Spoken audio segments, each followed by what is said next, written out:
Greetings, everybody, from West Virginia, USA. Hey, this is Grandpa Sven. I'm sitting out here on my front porch. This is Friday, May 29, 2026. I've been working down in the wood shop. I'm doing a carving for my grandson's girlfriend, and it's a pretty detailed, complicated one. So I've been spending a lot of time down there, but I come up to have a break, fika, and today I want to talk to the great, wonderful people of Iceland, my cousins. You know, long before they had all these smartphones and mobile apps and high tech and all that stuff. This is a long, long, long time ago. Let's see, my mother and my father were both born over 100 years ago. And so my grandparents, a long time before that. And my grandpa, God bless him, wonderful guy, 100% Viking. My grandmother, 100% Sami. I've explained that to you people on other videos that I've done. If you look on that, I'm very proud to be a Sami. That's the Sami flag right there. I'm very proud to be a Viking. I got relatives and friends and in all the Nordic countries. And my grandpa, who came to this country, and my grandmother, long time ago, over 100 years ago, he always told us, my brothers and my cousins, that everybody in Iceland's your cousin. And he had a lot of cousins there. When he decided to move to America, he narrowed down to actually, let's just say, move from Sweden.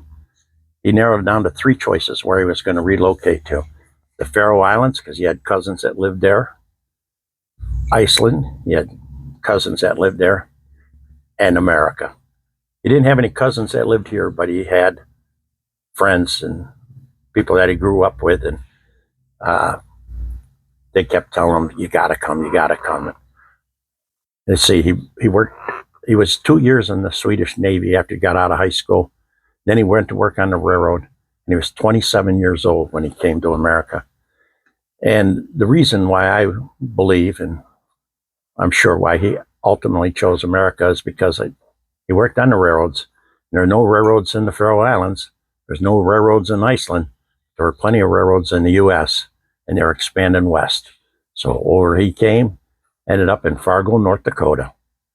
And my grandma, through a different path, she ended up coming to America too, and then she ended up in Fargo, North Dakota, big Nordic, Swedish, Scandinavian community.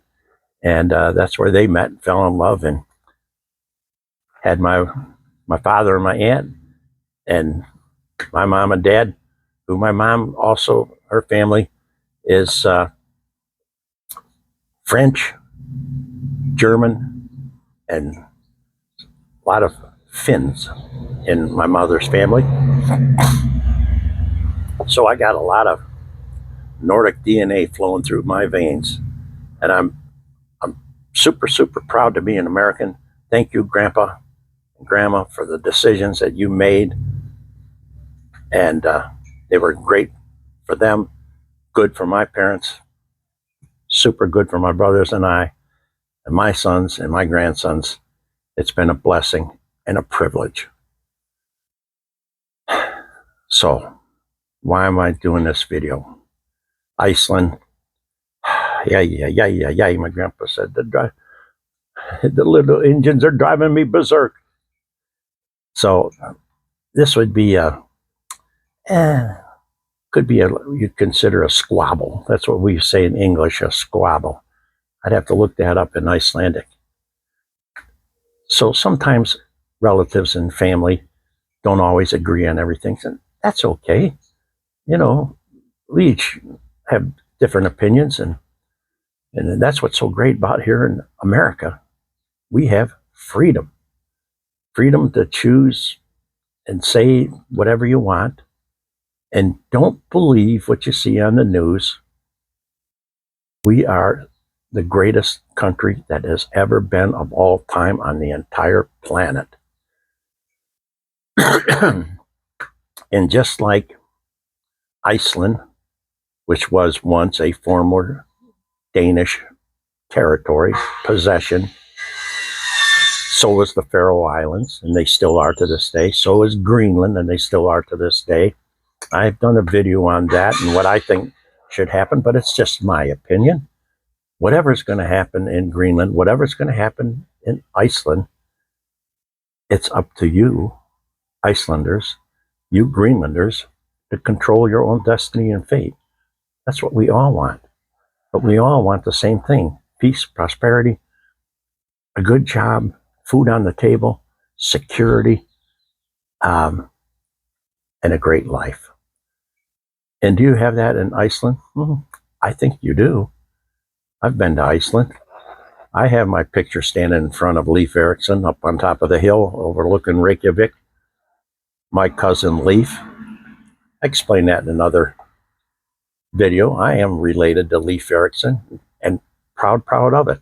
Even though I've never figured it out for sure, but let's just say he's my 25th cousin to the 10th power, 4 times removed. It's way, way, way out there. But it's a neat story. And Leif Erikson is a very special person in my heart. And we honor him here in America. Leif Erikson Day is an official U.S. memorial holiday. Yeah, they have stamps issued in his honor. I have a silver dollar to commemorate the 1000th anniversary of him. And on the back it says, founder of the New World, 500 years before Christopher Columbus. And yeah, so we honor Leif Erikson. And I explain all that in the other video. So I want to be short here because what did I see today on the news? Iceland's considering possibly joining the EU. And I say to myself, huh? Why? Because they're afraid of Donald Trump. Oh my gosh. Let's talk about that. That's the subject of today. You know, I love history. History is so fascinating to me, but it's exactly what it implies. It's in the past. And the only thing you can do is learn from history so you don't repeat mistakes that you've made in the past. But we live in the present. We're heading to the future.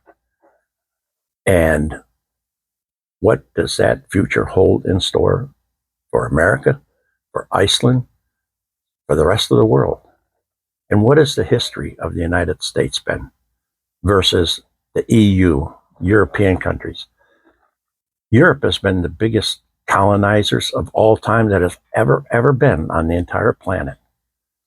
They sent their explorers out all over the world in their boats and ships, and you take this big bucket of flags, and wherever you land, you spike that flag down and you declare that land as now our land, our territory. And they were all in on it. Every single one of them. They have, well, territories and possessions, but back in the old days, they used to call us the colonies because they were explorers and they would go out to colonize other lands, and we were the colonies. That's how I like to say it. And things were great in the beginning until they weren't so good. And just think of the history of the United States of America. Originally, 13 separate individual colonies, all located on the Atlantic Ocean side, up and down the East Coast. And at that time, all territories of Britain. The English had kicked the Dutch out of New Amsterdam, which is now New York. And, well, Florida was still owned by Spain. They weren't one of the original 13 colonies. And the French were up in Quebec, and The Spanish were all in Central and South America, except for Brazil. They speak Portuguese down there because Portugal was down there, same as in Angola and Mozambique, and so on and on. You get the picture. And they were in Iceland. Denmark, they had territories around the world: Faroe Islands, Iceland, Greenland, and but a U.S. territory, the U.S. Virgin Islands. Yeah, they were once Danish territory called the Danish West Indies. You remember that from your school days, Icelanders? Did they teach you that in there? Look up USVI. You can find YouTube videos on there. Look how beautiful, look how wonderful the Virgin Islands are. You want to have a great vacation? Go to the USVI. I have friends and family that live in the Virgin Islands, and we go there for vacation. It's beautiful. I think the people in the Virgin Islands are very, very, very happy to be Americans. So, look at World War I and World War II. All of Europe. The United States, we didn't go over there and colonize, plant our flags down and say, we're going to take over. No, we came to help. Just like the song in World War I said, over there, over there. Tell the folks over there to prepare, because the Yanks are coming, and we won't come back till it's over there. And it did get over, and we did come back. Same in World War II. And, Iceland and Greenland, they were great friends, great allies. We had military bases there. Who built Keflavik Airport? Hello, the US of A. Who owns the Keflavik Airport today? Iceland. We didn't stay. You said, okay, thanks for your help. Thanks for protecting us. Thanks for keeping the Germans out during World War II. Yeah. United States. And look at the millions of Americans killed and in cemeteries in Europe that gave their lives to help save Europe. That's the facts. And after we did, we left. But who's been saving Europe ever since? What is NATO all about? And what would the NATO be without the United States? And why are there thousands and thousands and thousands of U.S. military people in Europe to this very day? They're not there for our benefit. They're there for your benefit, to protect Europe from evil forces, whoever they may be. Who could they possibly be? Germany did it once. They got defeated. They didn't learn their lesson. They did it again. World War II. The whole world hated Germany and the Germans because of the Holocaust, or what they did to the Nazis, and invaded all of Europe, and Denmark, Norway, France. You know the story. I don't have to tell you. You know what happened. And thank God Almighty, the Americans came and helped restore normal order. And the world is a better place because of it. And the same thing in Iran right now. I have friends that are Iranians, and I can't tell you how ecstatic and happy and joyful they are that America has done what they have done. They want their freedom. They want their safety and security, no different than any of you who are watching this video, wherever you may be. Because we're all the same. We all want the same thing. But it really irked me that when the United States finally stepped up and said, you know what, this craziness is going to have to come to end. And it's not the Iranian people. They are wonderful, magnificent people, the Persian people. And they want so bad to rid themselves of the government that is holding not just themselves, they'll get a bullet in their head if they protest. Who wants to live under that? Or hung, thrown off a building? It's crazy, craziness. And who benefits by having them out of power? And who has the best, the most to lose if they have control over the Straits of Hormuz and all that? Europe. Yeah. I saw the other day too on the news that you guys were sitting on, what was it, 6 weeks or 6 months of jet fuel. And if they don't get this situated quick, all your air transport is going to be shut down because they don't have enough jet fuel. Can you imagine the chaos that would be? And then to think that when the United States, with the help of Israel, thank you, Israel, finally stepped up and said, we've had enough of this bull crap. We're going in and once and for all end this. All our friends, all our allies, all our NATO members, they wouldn't even let American planes fly over your land or use any of your bases or have any of our ships stop in any of your ports. What kind of a friend is that would do that? And you're afraid of us? And do you think that the United States is going to stay in Iran once we free them, people?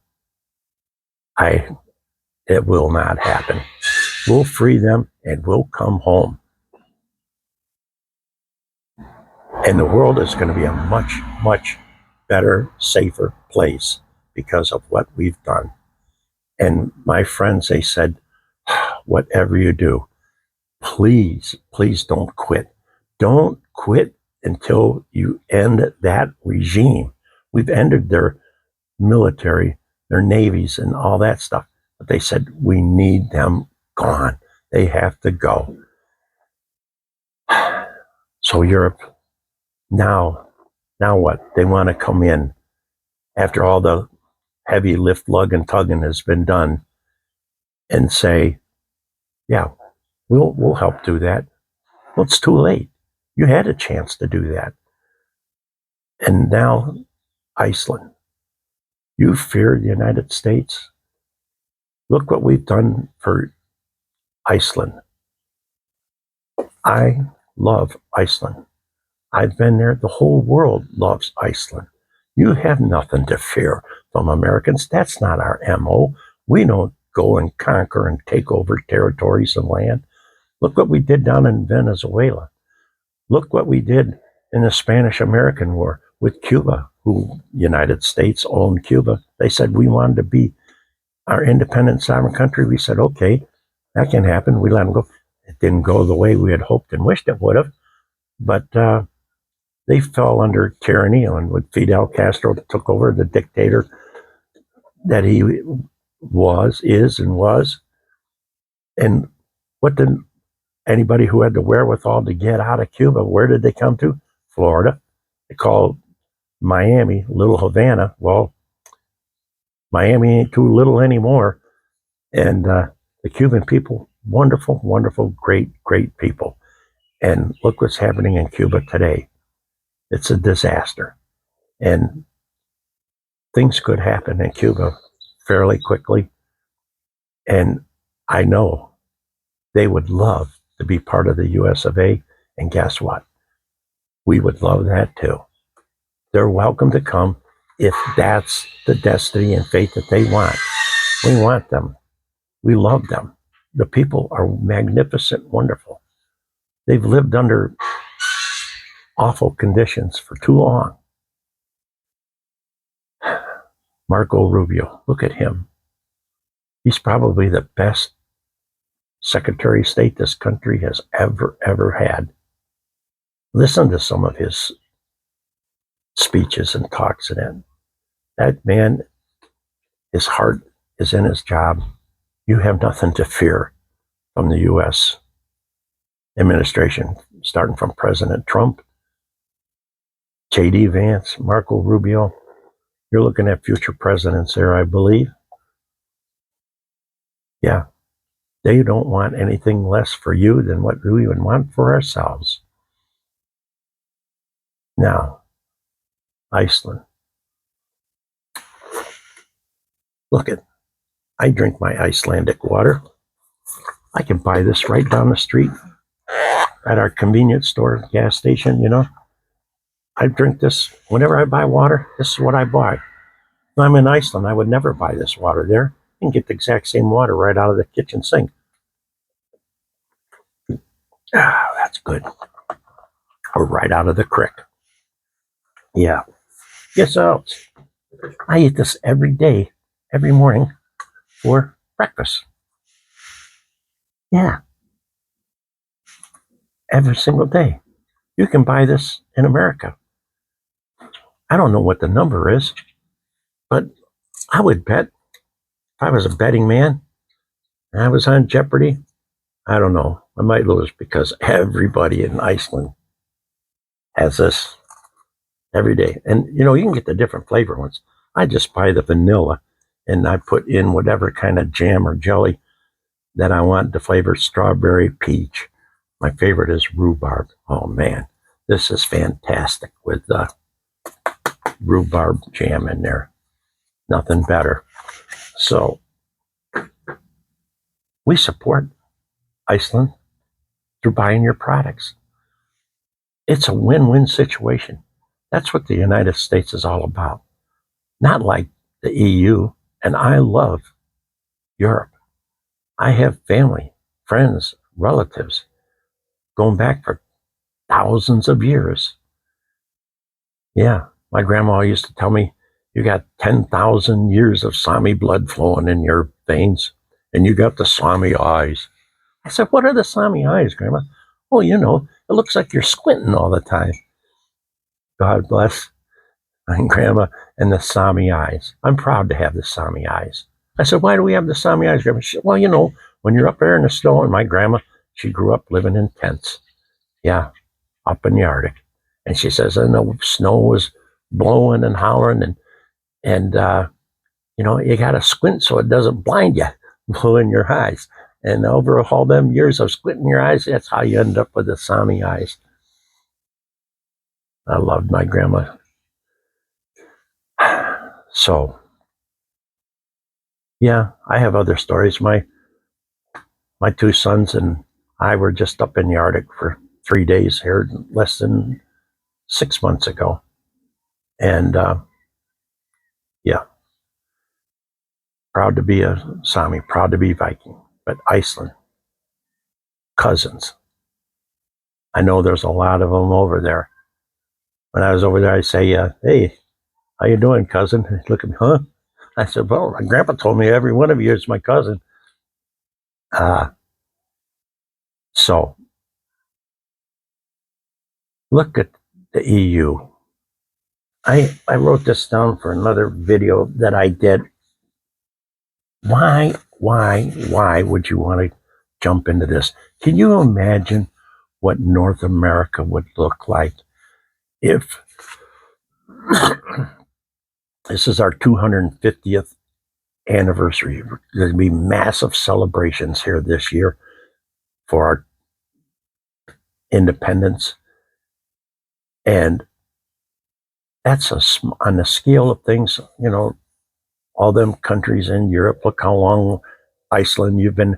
When we gave United States, yeah, think of this. France gave America one of the greatest statues on the entire planet, the Statue of Liberty. Thank you, France, for being such great friends, allies, helped us during the Revolutionary War, and great partners, and gave us the Statue of Liberty. I've been up in the Statue of Liberty, right up here in the crown, 3 times in my life. If you ever get the chance to, how you doing, guys? Good, thanks. If you ever get to have the chance to, some local neighborhood kids, school's out. I see if there they are, walking up the street. They live behind me. So they're out roaming around. Yeah, school's out for summer. Yesterday was the last day. Otherwise, the school bus would go here. This neighborhood is so peaceful, so quiet. There's over 400 homes in this development.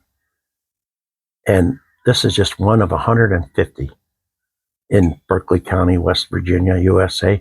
And then you got your villages and towns and out in the farmland. This is real America. Don't believe what you see on the news. Right here, this is reality. And it's the same way in every other county in West Virginia, and every other county in every other state in the US of A. Trust me, believe me, it's true. Except in Louisiana, they don't have counties, they have parishes because they still operate under Napoleonic law. That's what's so great about the United States. Every state has a lot of latitude, a lot of freedom. And yeah, we're proud to be West Virginians. You can't go anywhere in the world and people don't sing and know the words to country roads. I've been in Iceland and they were singing it in the bars in there. I've heard it. Yep. So can you imagine how chaotic it'd be? There was 13 original colonies. If they had become independent, individual, sovereign states, and now there's 50 stars on that flag, what a chaotic mess that would be. Nobody on the entire planet could ever compete with the United States because we're exactly what the name says, united together to form this great, wonderful country. Well, what is the EU? Did they try to copy us? They can't. They won't. They've been jealous and envious of the United States from the day one. Just ask the Brits. They never got over the fact that our ragtag, revolutionary soldiers defeated the greatest military power on the entire planet at that time. And the Brits went home with their tails between their legs. In this country, took off like a rocket, both economically, politically, militarily, socially, and people from all over the planet said, wow, look what's going on in America. We want in on that action. And they just kept coming and coming and coming. And we want you to come. To this very day, you're welcome to come to the United States, but you have to come through legally. Just like I would have to come through if I came to Iceland. I can't just walk across over there, take the boat or fly in by a plane and say, I'm here. No, you have to do it legally.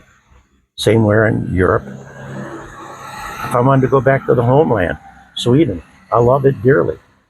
I'd have to do it legally. And it's the same thing here. And you're welcome to come if you want to come. We need and want you. And I can tell you there's people from every color, creed, religion, continent. Yeah. And we live in peace and harmony. We truly, truly do. But in Europe, so you got the EU. But to me, I don't get it. I understand it to a bit, but I think to myself, why is there such a difference between the United States and the EU? And the biggest reason, you know why? We have one president. We have one currency. We have one passport. We're all united together. Yeah, we got 50 different states and territories, but we're all in it to help each other. And that's what's so great. But Europe, the EU, you got 27 member states right now. Hey, Iceland, if you went in, you'd be 28. Are you going to give up Icelandic as your official language? I doubt it. You have 24 different official languages in the EU. In the United States, we have one, English.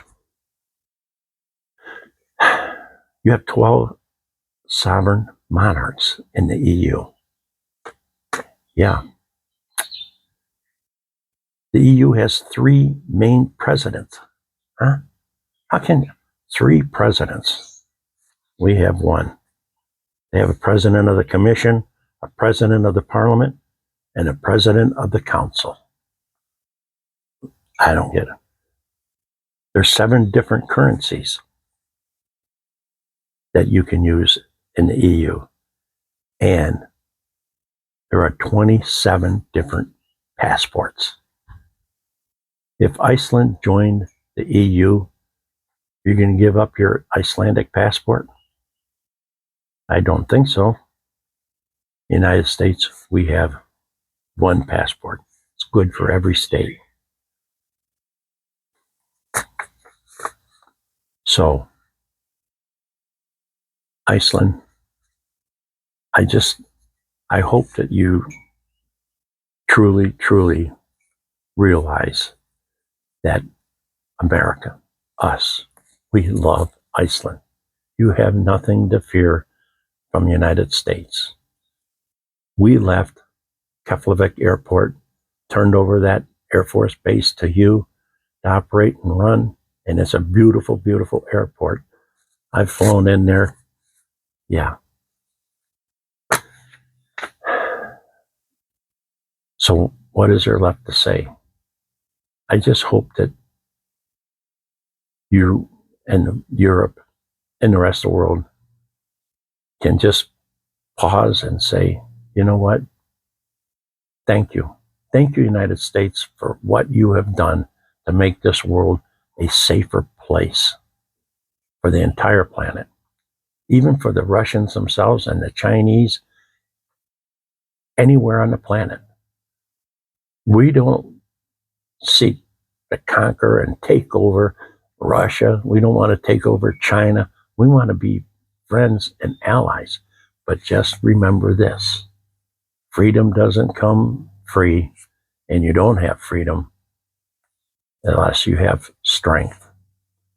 And that's why we have a military, to defend our freedom.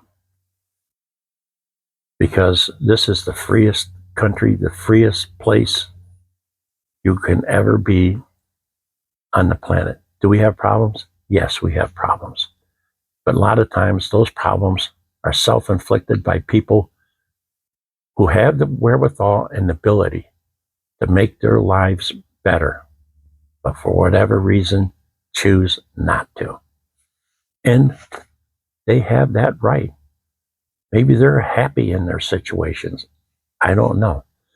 But I can tell you the opportunities here are endless. You can achieve and accomplish and become whatever you want to be if it's in your heart and if it's your desire. And we don't want anything less for you or anybody else anywhere on the planet. Wouldn't that be a wonderful place? Isn't that what the whole world should strive for? Will there ever be a time when we don't need military? I think up there, is there an Air Force, a Marines, Navy, Army in heaven? I don't think there is.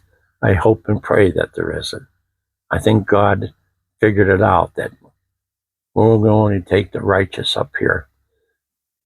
And how wonderful would that be? You know, I told a friend one time, he asked me where I was from.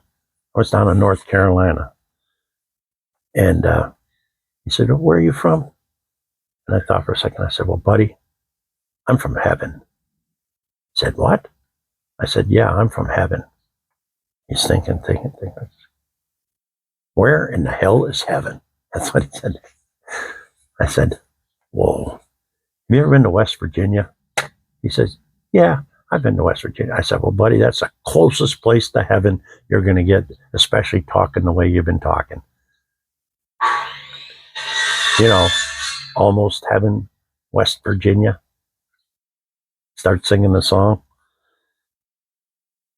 So, Iceland, I hope you have a great day, a great summer, great seasons. Um, I'm looking forward to come back to Iceland again. Sooner than later would be better for me. Um, I can't wait to go back into the spas.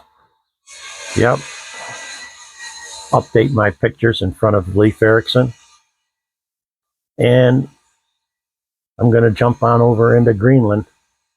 I have another whole video on that. I'm not going to tell you about that. If you want to know, you can look it up and see it for yourselves. So I'll end it with this. We love Iceland. God bless America. But man, oh man, God, please bless Iceland. Put the thinking cap on and say, do we really need to join the EU? You don't have to because of us. You don't have nothing to fear from Americans. Nope. It ain't going to happen. I can guarantee you that. From all my friends, we wouldn't stand for it. It has to be what's in your fate, what's your destiny, and what's best for Iceland. I have a thought, but I ain't going to say it. It's your choice. You figure it out. Thank you for your time. Thank you for your patience. Sleep good tonight. You don't have nothing to worry about. I'm going to sleep really good in my bed. Love you guys. Bye for now.